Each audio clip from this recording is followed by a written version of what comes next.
Hello la communauté, j'espère que vous allez bien. En cette fin de semaine, jeudi, n'est-ce pas? Parlons bien, parlons peu, parlons d'un sujet qui, à mon sens, est la source d'une grande partie de nos problématiques en tant que femmes. J'annonce la culpabilité.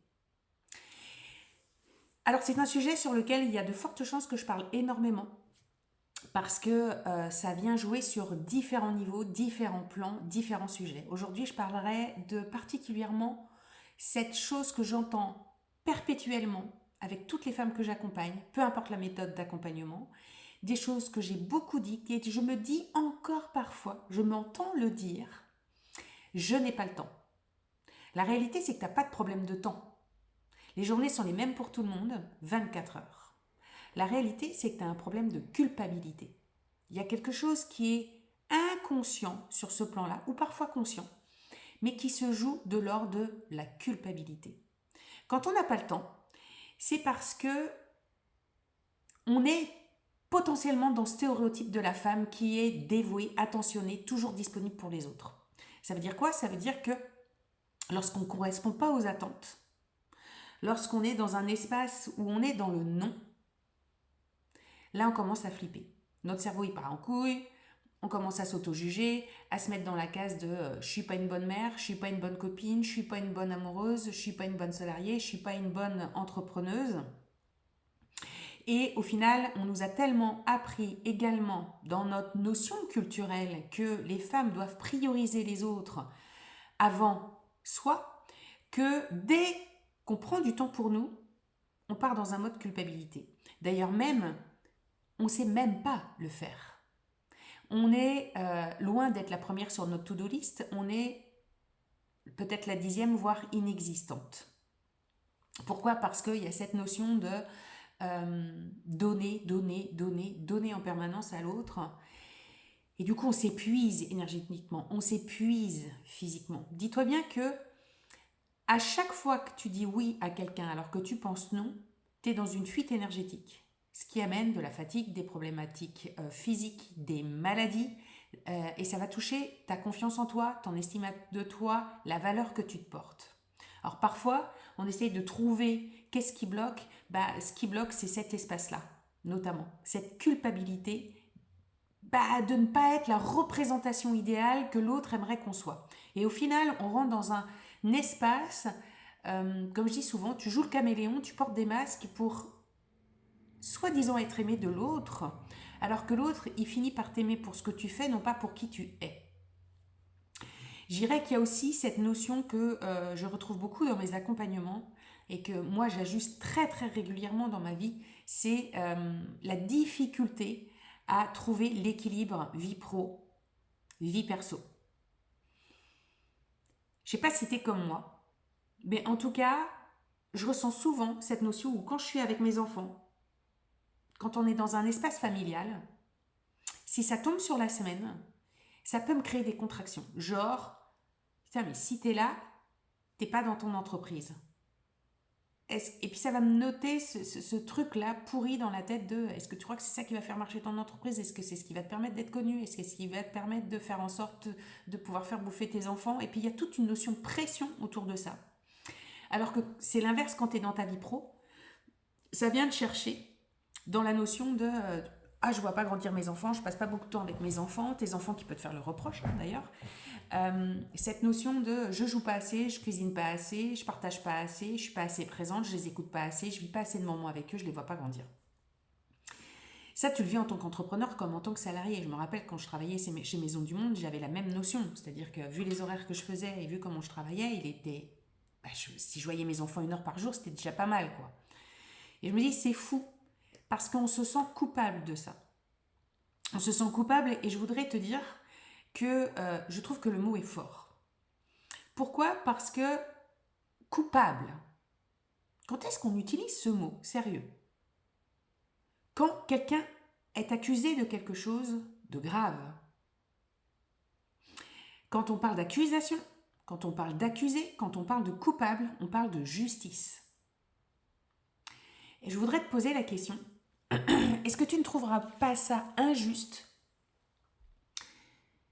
qu'on soit comme ça vis-à-vis de nous-mêmes? Est-ce que tu n'as pas l'impression qu'on s'auto-détruit, qu'on s'auto-flagelle et qu'on se fait énormément de mal pour au final quelque chose qui n'est pas juste?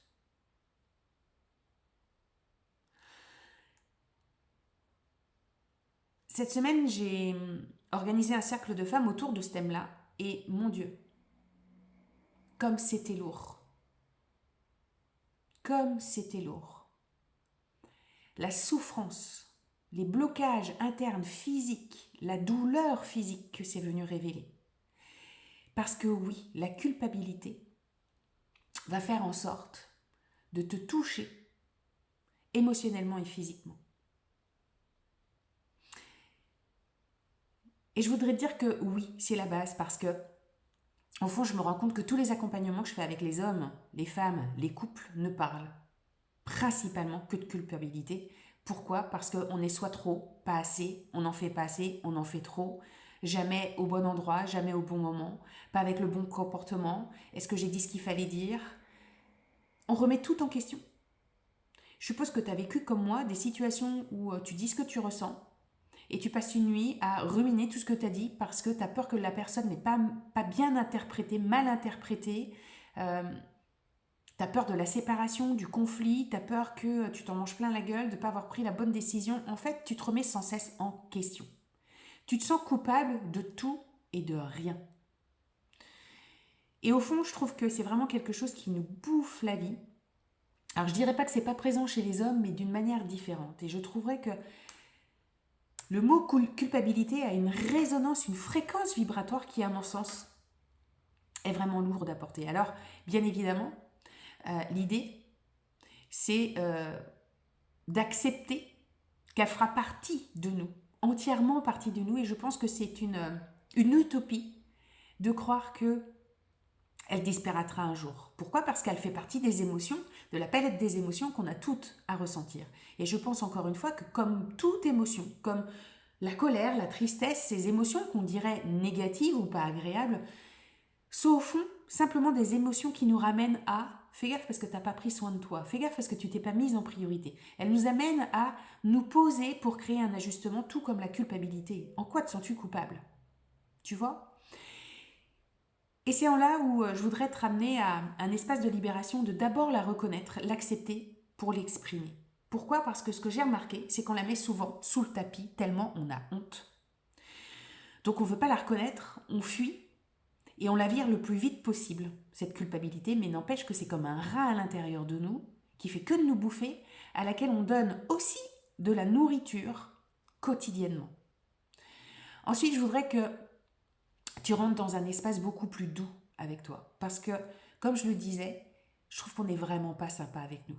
Et pour entrer dans un espace d'autocompassion, il s'agit juste de se poser un instant et de se poser la question, si ma meilleure amie ou ma fille venait me voir sur le même sujet, est-ce que je réagirais de la même manière? Est-ce que je la défoncerais comme ça avec autant de jugement et autant de critiques? Ou est-ce que je serais plutôt dans l'empathie, la bienveillance et l'écoute pour la rassurer et lui dire que tout est ok, qu'il n'y a rien de grave? Tu vois? Et puis je pense qu'à un moment donné, il faut se poser pour faire un pas de côté. C'est ce que j'appelle faire un pas de côté parce que souvent on est dans notre réalité, on focus sur notre truc, là tu sais, et on ne prend pas cet espace de drone, on ne prend pas de la hauteur et on ne se pose pas la réelle question de mais est-ce que c'est juste que je me traite comme ça? Est-ce que c'est juste de le voir comme ça? 100% du cas, ça n'est jamais juste. Très clairement, ça ne l'est jamais. J'ai envie de te dire aussi que un des grands points, je pense, que nous avons à travailler en tant que femmes, et c'est au fond une des principales choses que je fais également avec les femmes que j'accompagne, c'est d'apprendre à poser des limites. Parce que je pense qu'on accepte beaucoup de choses, justement pour être une bonne fille, une bonne épouse, une bonne mère, une bonne salariée, une bonne entrepreneuse, au détriment de nous. Et c'est lourd à porter parce qu'on croit que c'est à nous de tout porter. Tu vois? On n'a rien à porter. On a juste à apprendre à nous rencontrer, à voir toutes ces choses désagréables comme des opportunités justement à la rencontre. Parce qu'au fond, ça n'est qu'une question d'ajustement. On est souvent dans du trop ou dans du pas assez. On est souvent dans des polarités extrêmes, alors que tout est une question de recherche d'équilibre au fond. Et pour ça, je t'invite à soit m'envoyer un MP pour que je t'envoie ma formation gratuite justement sur l'équilibre. Et autrement, bah, tu la trouveras en lien dans ma bio. Mais je voudrais que tu comprennes que cette gestion de la culpabilité, si je puis parler de gestion, en tout cas de compréhension et de rencontre avec elle, c'est un processus. Ne t'attends pas à ce que ça s'arrête. C'est un processus. Donc c'est un chemin, une odyssée que tu empruntes pour mieux te comprendre toi, mieux te reconnaître toi, mieux te rencontrer et faire les petits ajustements comme sur ma table de mixage où on pousse un côté, on réduit de l'autre pour faire en sorte que ce soit plus équilibré. Je voudrais aussi te dire que dans des moments comme ça, je crois qu'on est très forte, nous en tant que femmes, à facilement tomber dans une énergie assez basse parce que la culpabilité, en fréquence, c'est vraiment bas. Et c'est normal que du coup, on subisse une chute d'énergie psychologique, morale, émotionnelle, physique et énergétique. C'est tout à fait normal. Et même si ça vaut ce que ça vaut, dis-toi que tu n'es pas seule parce que je sais que nous, les femmes, on a tendance à être toujours pire que les autres, à toujours être moins que les autres, à avoir moins compris, à avoir moins de capacité. Parce que j'entends souvent, oui, mais moi, tu comprends, comme si on était différentes. Tu es unique, mais tu n'es pas différente. Je pense qu'en tant que femme, on est composé, tu vois, d'un certain moule de base, tout comme les hommes, et que la culpabilité, bah, je crois que ça prend une partie vraiment très importante du gâteau, et tout va bien. Tout va bien, ok? Donc prends soin de toi, surtout prends soin de toi, sois plus douce avec toi, et médite là-dessus. Si tu as des grosses problématiques de gestion du temps, ou que tu passes ta vie à courir après le temps, ou que tu passes ton temps à dire ah non mais j'ai pas le temps, dis-toi que ça n'a rien à voir avec tout ça. Ça a à voir dans la racine à la culpabilité. Et si je peux t'aider, n'hésite pas à me contacter. Prends soin de toi.